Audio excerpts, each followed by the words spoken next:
네, 안녕하세요. 예, 어제 서품 받은 김종현 야고보라고 합니다.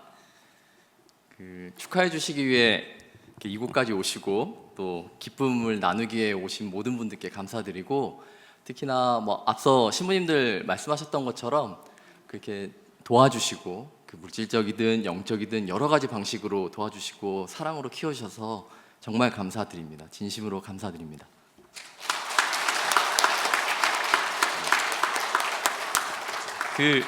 앞에 신부님들 이야기가 되게 극적이죠. 네, 걱정입니다. 제 이야기 아닐까봐. 저는 어제 못 울었습니다. 그리고 지금도 못 울고 있고요. 근데 어제 제가 땀을 엄청 흘렸거든요. 제가 원래 땀이 좀 많은 사람인데, 근데 아까 여기 앉아 있으면서 나는 하느님께서 땀을 선물로 줬구나. 그래서 예수회에서 이렇게 열심히 일하고 노력하라고 그런 이제 선물을 주셨구나라는 생각이 좀 들었습니다. 농담이고, 저는 전북 전주에서 태어났습니다. 그리고 세례는 6살쯤 받은 것으로 기억을 해요. 그때 왜 세례를 받게 됐냐면, 저희 어머니께서 저를 포함해서 2남 1녀를 낳으셨는데, 이제 세 자녀를 낳고 나니까 문득 갑자기 겁이 나셨답니다. 이 아이들 제대로 내가 키울 수 있을까? 이런 걱정을 하셨대요. 그래서 어머니가 어렸을 때 이제 학교 다니실 때 이제 개신교 교회를 잠깐 다니셨대요. 그래서 주변에 괜찮은 교회가 있으면 가야겠다라고 해서 주변 찾았는데, 옆 이웃집 사시는 아주머니께서 성당 다니시는데, 그럼 너 성당 가자. 그래가지고 그럼 갑시다 해가지고 성당에 가셨고, 어머니가 먼저 세례를 받으시고 저희도 이어서 다 세례를 받았습니다. 저는 초등학교 때 성당이 정말 너무 좋았어요. 저는 성당 가는 토요일이 항상 기다려졌던 그런 아이였습니다. 왜냐하면 항상 축구할 수 있고 또 야구할 수 있고 또 친구들 만나면 이렇게 맨날 놀 수 있으니까 너무 기다려졌고, 또 복사 서는 일도 재밌었습니다. 그리고 제가 되게 어린 시절 되게 좋은 추억으로 갖고 있는 거는, 저 어렸을 때는 이렇게 부활 성야 미사 하거나 성탄 전야 미사 하면 미사 끝나고 항상 이렇게 청년들이 떡볶이도 팔고 오뎅도 팔고 막 그랬어요. 그래가지고 합법적으로 그 시간까지 놀 수 있는 게 이제 그 나이 때 10시, 그 당시에는 막 10시에 미사하고 그랬잖아요. 그래서 12시에도 막 친구들하고 놀고 했던 게 전 너무 행복했습니다. 그래서 이거를 제가 나중에 이제 예수에 입회하기 전에 라이프 스토리로 이렇게 좀 적어서, 제 삶의 이야기를 적어서 이런 얘기 적었더니, 제가 성서 담당 신부님이 그러시더라고요. 야고보, 네가 어린 시절 성당을 놀이터라고 이야기한 게 나한테 굉장히 인상 깊었다. 나는 개인적으로 수도 생활도 그렇게 성당 안에서 기쁘게 뛰어노는 거라고 생각한다. 그래서 이렇게 격려를 해주셨던 게 좀 기억이 납니다. 그래서 저는 그 시간을 통해서 예수님이 참 나에게 좋은 분이라는 그런 어린 시절의 이렇게 인식을 좀 갖고 있었습니다. 그렇게 해서 이렇게 커왔는데요.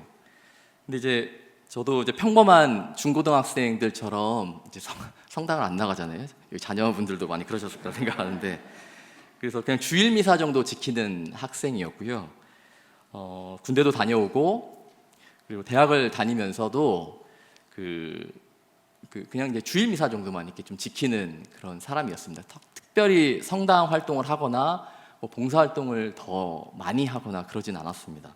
근데 이제 점점 이제 대학교 이제 졸업할 시점이 가까우면 이제 고민을 좀 하잖아요. 내가 좀 어떻게 살아야 할까 고민을 하는데, 그래서 일찌감치 제가 하고 있는 공부가 저랑 안 맞다는 사실은 빨리 깨달았고요.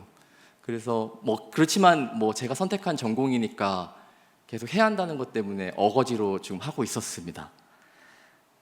그리고 근데 이제 어떻게 살아야 하는지 좀 방황을 좀 했었는데, 딱히 찾지 못하고 이것저것 좀 배회했던 시간들을 가졌습니다. 어쨌든 졸업할 시점은 다가왔고, 제가 공부를 좀 더 하기보다는 차라리 기업에 들어가서 이렇게 빠르게 뭔가 일하고 이렇게 돈 버는 일이 저랑 맞다고 생각해서 취업을 하는 걸로 선택을 했습니다. 그래서 근데 이런 과정들을 거치면서 제가 원하는 게 무엇인지 정확하게 저는 알지 못했고요. 근데 이 공허함이 있으니까 문득 그 생각이 들더라고요. 내가 어렸을 때 참 성당 다니는 거 참 좋아했는데 이 공허한 마음은 신앙으로 좀 채울 수 있지 않을까라는 생각이 좀 들었습니다. 그래서 어렸을 때 나에게 예수님은 참 좋은 분이었으니까 날 좀 도와주실 거다, 뭐 그런 생각도 있었고요. 그래서 졸업학기 때쯤에 그 순교복자 수도회에서 하는 피정도 다녀오고 좀 기도 모임도 하고 뭐 좀 신앙생활을 좀 쇄신하는 좀 시간을 좀 가졌습니다. 하지만 여전히 좀 어떻게 좀 살아야 하는지는 막막했습니다. 그래서 제가 좀 인상적인 그 장면이 있는데, 제가 대학교 이제 그 마지막 학기 이제 마지막 수업은 보통 시험이잖아요. 그래서 기말 시험이 이제 송복모 신부님 수업이었어요. 그래서 이제 시험 보고 송복모 신부님이 참 따뜻한 분이잖아요. 참 좋은 분이다 이런 생각을 하고 있었지만 그 별로 이렇게 교류는 없었고, 그래서 이렇게 신부님께서 이제 시험 이제 종강하고 이렇게 쭉 가는데 저분을 안 잡으면 안 될 것 같은 느낌인 거예요, 제 마음이. 그래서 신부님을 탁 붙잡고 그 제가 신부님, 제가 어떻게 살아야 할지 잘 모르겠습니다라고 이렇게 그렇게 좀 이야기를 했던 게 기억이 납니다. 그랬더니 신부님께서 그 뭐라고 하겠어요, 그 한겨울에. 그래서 그러니까 이메일을 적어라 나한테, 그럼 내가 답장을 하겠다라고 했는데, 이제 제가 그거에 대해서 뭐라고 적어야 할지 몰라서 답장을 하지 않았습니다. 그러고 나서 저는 그 졸업을 했고 회사에 들어가서 열심히 일하고 놀고 했어요. 근데 입사한 첫 해에 참 즐거웠는데 조금씩 다시 그 제 마음이 힘들었던 자리가 다시 이렇게 뚝뚝 올라오더라고요. 그렇게 그냥 신앙생활은 나름 열심히 해보고 조금 내 삶을 이렇게 보완하고 싶었습니다. 사회적인 삶을 살면서 밀려오는 어떤 좀 허전함, 좀 따뜻함, 이런 거는 신앙으로 좀 채우면 되지 않을까라는 그런 생각에 그 신앙생활을 좀 해보려고 했고, 그리고 직장생활도 열심히 둘 다 잘해보고 싶었습니다. 그래서 제가 그 당시에 새벽 미사를 매일 다녔거든요. 그래서 제 일과는 새벽 미사에 가서 미사를 드리고 아침에 출근하는 길에 뭐 잠깐 뭐 학원에 갈 때도 있고 그냥 바로 출근할 때도 있어서 학원 가서 직장 가서 아침 먹고 일하고 그리고 돌아오고 다시 뭐 술 한잔 하고 돌아와서 다시 매일 미사하고 그렇게 지냈어요. 근데 이제 1월쯤일 거예요. 그 1월쯤에 제가 연중 한 3주간쯤에 되면은 복음 말씀이 이제 그 예수님께서 베드로에게 나를 따라라 하면서 부르시는 그런 장면이거든요. 근데 제가 이렇게 성당에 앉아가지고 이렇게 졸리니까 이렇게 약간 삐딱하게 해서 신부님을 이렇게 바라보는데, 신부님께서 이제 복음을 이렇게 봉독하시는데 그 나를 따라라 하는 말씀이 제 마음에 훅 들어왔습니다. 그래서 제가 제 안에서 혹시 나도 부르나? 그런 생각을 제 안에서 한 거예요. 근데 제가 어렸을 때부터 성당을 참 좋아했지만 한 번도 나보고 사제되라고 한 사람도 없었고, 그리고 저도 되고 싶은 생각 전혀 없었고, 근데 제가 처음으로 그 생각을 해본 거예요, 제 안에서. 그래서 나도 부르시나? 그래서 제가 너무 놀래가지고 제가 이렇게 가방을 막 챙기면서 내가 정신이 나갔구나. 내가 너무 매일 미사를 다니다 보니까 내가 미쳤다. 내가 그런 생각했습니다. 그리고 막 속으로 예수님 말도 안 되는 소리를 저한테 하시네요. 그러면서 제가 이야기했던 게 좀 기억이 납니다. 그래서 성당을 안 나가기 시작했습니다. 네. 내가 미쳤다고 생각했기 때문에 매일 미사는 안 나갔고요. 주일 미사 정도로 했는데, 이게 근데 문제는 이걸 나눌 사람이 없었어요. 제 친구한테 얘기하면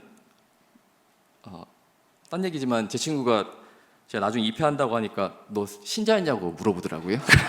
그래서 그만큼 저 주변에 신자도 많지 않았고, 그리고 아주 열심한 신자들이 있었지만 이런 고민을 얘기하면 뭐라고 할 것 같았습니다.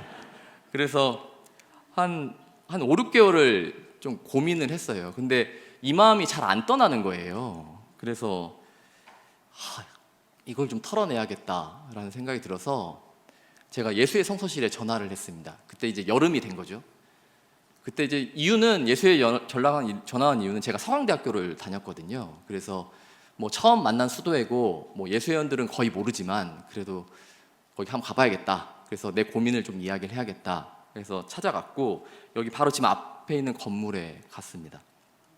그래서 제가 성서 담당 수사님을 만나면서 이렇게 제가 아직도 기억나요. 이렇게 자리에 앉으면서 수사님한테 제가 근데 지금 여기 왜 와 있는지 잘 모르겠는데요. 그러면서 이야기를 했던 게 기억이 납니다. 근데 그 수사님께서 그 당시 수사님이고 지금 신부님이신 그분이 제 이야기를 쭉 1시간 정도 쭉 들으시더니 성서 모임에 나오라는 거예요. 그래서 저는 사실 한쪽 마음에는 뭐 고민도 됐지만 그런 건 성소 아니니까 너무 걱정하지 말고 편하게 세상 살아라, 그런 얘기를 좀 듣고 싶은 마음도 한편에 있었습니다. 근데 이제 신부님께서 이제 수사님께서 나오라고 하셨거든요. 그러고 나서 이제 한 달 뒤에 이제 성소 모임이 예정되어 있었어요. 여름에는 성소 모임이 없고. 근데 이제 제가 성소 모임 딱 당일날 그 성소 모임 시작하기 한 2시간 전쯤에 수사님한테 문자를 보내서 제가 못 나가겠습니다라고 문자를 보냈어요. 까딱 잘못하면 진짜 갈 것 같더라고요. 그래서 그리고 너무 친하게 지내면 진짜 어영부영하다가 끌려갈 것 같은 느낌도 좀 있었고, 그래서 안 간다고 했는데 수사님 와 너무 무겁게 생각한다 뭐 이렇게 하긴 했는데 제가 저 자신을 설득할 수가 없었습니다. 그래서 근데 다행인 거는 제가 그날 이후로 좀 주제가 좀 바뀌었어요. 기도의 주제가 그전에는 좀 이게 털어내는데 좀 문제를 좀 해결하는데 그 목적이 있었다면 그 하느님 정말 당신이 나를 부른다면 좀 내가 알아들을 수 있는 방법으로 알려달라라고 해서 그렇게 좀 기도를 했습니다. 그러고 나서 이제 12월쯤이 된 것 같아요. 제가 12월 24일이 됐는데 저희 이제 기도 모임 같이 하는 그 친구들하고 있는데 저희가 이렇게 말씀 뽑는 그런 거 많이 하잖아요. 그래서 제가 성탄 전야미사 직전에 저희 모임을 하고 이렇게 말씀을 하나 뽑았습니다. 근데 그 말씀이 뭐였냐면 그 베드로의 고백이에요. 그게 주님 저에게서 떠나주십시오. 저는 죄 많은 사람입니다. 라는 그 베드로의 고백입니다. 이게 어떤 장면이냐면 예수님께서 베드로에게 그물을 던져라 라고 얘기하셨고 고기가 많이 잡힌 걸 보고 베드로가 두려워서 그렇게 얘기하는 거였거든요. 근데 이제 저는 죄 많은 사람입니다. 그리고 저에게서 떠나주십시오. 라는 거를 곰곰이 생각하다가 처음에는 이거 뭐지? 뭐 나도 나름 열심히 살려고 했는데 그런데 생각해보니까 죄 많은 사람 앞에 하느님께서 떠나지 않고 앞에 있다라는 말씀처럼 다가왔습니다. 그러니까 떠나달라고 해도 이미 내 앞에 내 곁에 계시다라는 생각이었고 그게 저를 좀 마음을 좀 바꿔놨습니다. 그래서 그때 제가 가겠습니다. 좀 약속을 좀 했습니다. 그래서 그날 이후로 제가 좀 마음이 확 바뀌었고요. 그래서 그 이후로 그 다음 학기에 이제 성서 모임을 다시 나가게 됐습니다. 그 성서 모임 나갔는데 첫 모임에 제가 이제 그때 회사에서 야유회가 있어가지고 나가서 이제 술도 좀 마시고 그러고 성서 모임에 처음 모임에 왔어요. 그러니까 약간 취하고 알딸딸하니까 이렇게 강의를 보통 해주시거든요. 그러면은 이렇게 비스듬히 앉아가지고 이렇게 쫙 바라보는데 송보모 신부님이 그날 강의하시는 거예요. 그래서 한 몇 년 전에 그냥 문득 이렇게 보면서 몇 년 전에 내가 참 철없던 청년이 내 길이 뭔지 잘 몰라서 어떻게 살아야지 모르겠다고 이렇게 얘기했었는데 내가 이래저래 고민하다 하느님은 나를 이렇게 이쪽으로 이끌어 주시는구나라는 생각이 들어서 제가 좀 이렇게 기억하고 있습니다. 근데 송보모 신부는 저를 기억 못 하는데 그래도 저 안에서는 되게 좀 인상적인 장면으로 남아 있습니다. 이렇게 해서 제가 예수에 입회했고요. 뭐 부모님은 많이 놀라셨습니다. 많이 놀라셨고 보통은 인생의 과정들이 있으면 직장 구하면 뭐 그다음 결혼하는 거잖아요. 근데 이제 좀 부모님이 많이 속상해하셨지만 지금은 제가 입회하고 나서 되게 하느님께서 부모님께 용기를 주셨고 지금은 가장 든든한 지원자이십니다. 이제 제가 서품 성구와 상본에 대해서 간단히 좀 말씀드리고 이렇게 이야기를 좀 마무리하려고 하는데요. 제가 좀 10년 살았던 이야기는 하기 어렵지만 제가 수도 생활 이렇게 10년 동안 하면서 보여왔던 패턴이 2개가 있었거든요. 하나는 내 힘으로 엄청 열심히 살거나 그게 실패하면 아무것도 안 하는 거였습니다. 좌절하거나 그래서 제 소품 성구가 그물을 배 오른쪽에 던져라 그러면 고기가 잡힐 것이다였는데 저는 그물을 왼쪽으로 많이 던져보려고 했다가 실패하면 그물을 안 던졌던 것 같아요. 근데 좀 제가 그물을 당신 말씀 따라서 좀 던지는, 당신이 원하시는 방향에 던지는 그런 사제가 되고 싶은 마음에 좀 이걸 선택을 했고, 그리고 저는 제자들도 포기했었을 거라 생각하거든요. 그물 던지기를 못 잡았습니다라고 얘기하는 게. 근데 아마 하나님께서 바라시는 방향에 좀 던지는 사제가 되고 싶습니다. 그리고 마지막으로 그림은 조금 강렬한데 제가 이렇게 그물 던지기를 포기했을 때 만났던 그림이에요. 근데 저는 그 얼굴이 꼭 하느님 얼굴 같습니다. 저는 하느님 사랑을 만날 수 있는 거는 어쩌면 우리가 가장 인간적인 사랑 안에서 발견할 수 있지 않을까 생각하고, 그 아버지 얼굴에 담겨있는 주름, 상처, 눈물, 여러 가지 모습이 우리가 하느님 아버지가 어떤 분이신가를 더 알려주는 그림이 아닌가 생각해요. 저는 그걸 보면 좀 눈물이 좀 납니다. 그래서 그걸 좀 나누고 싶었고, 저희 아버지들의 얼굴이기도 하잖아요. 네, 그래서 또 여기 계신 어머니들의 또 얼굴이기도 하고, 그 얼굴이 얼마나 아름다운 것인지 좀 생각하게 되면서 좀 그걸 좀 나누고 싶었습니다. 네, 이상으로 마무리하겠습니다. 감사합니다.